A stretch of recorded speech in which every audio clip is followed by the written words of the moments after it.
This is the restoration of an antique bread slicer.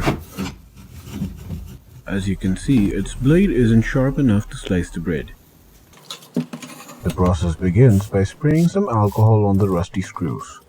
All the parts of the bread slicer are being disassembled.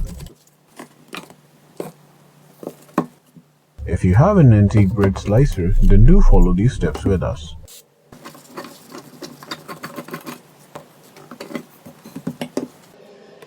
Drill a hole in the metallic piece if it doesn't come off easily. Hammer it with a slight jerk until the rusty pieces separate.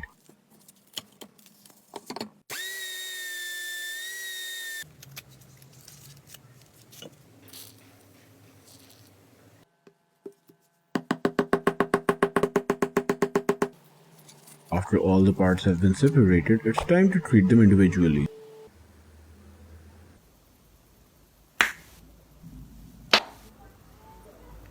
First, the wood of the slicer is being treated. It is placed in a dish and water is poured on it. Then it is covered with a wrapping sheet. Remember to leave out this little gap to let the air pass. Place the dish in a preheated oven.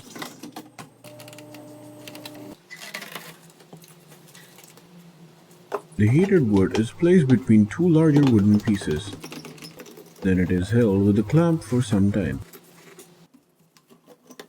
It is taken out after a while and wood sanding is done.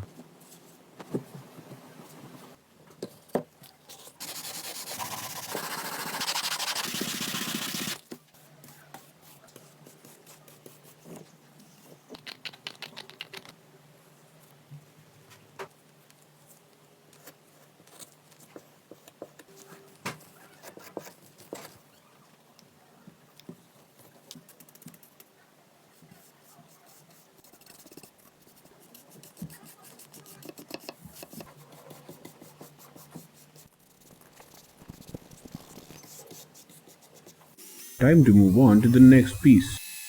As you can see, it has a crack. The glue is applied and it is held tightly until the glue dries.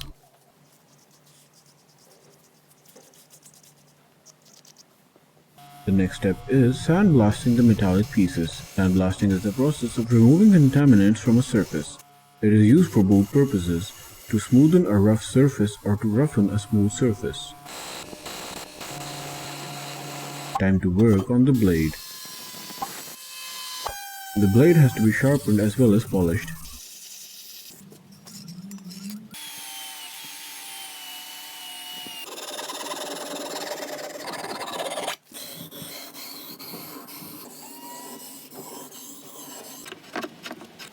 Now to paint the metallic objects.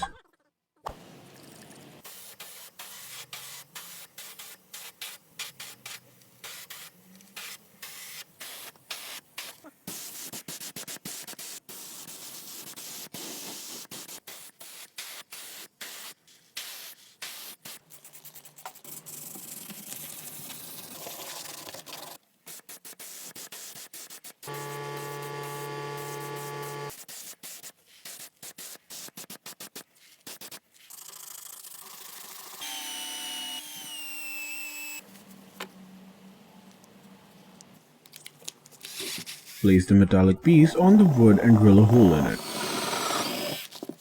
Enlarge the hole until the screw can be fixed in it.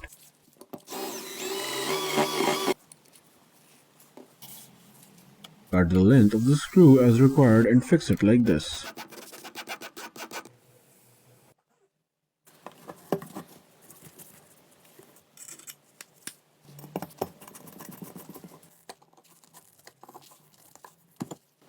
Apply glue on the edge of the wooden piece and place the other one perpendicularly.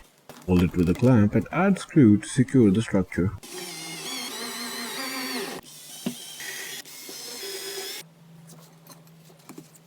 Drill holes and add screws as you assemble the structure.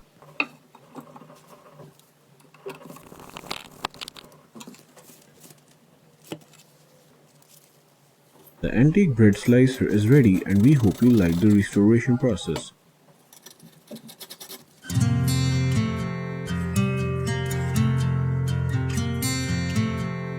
Do give us a thumbs up and share this with your friends.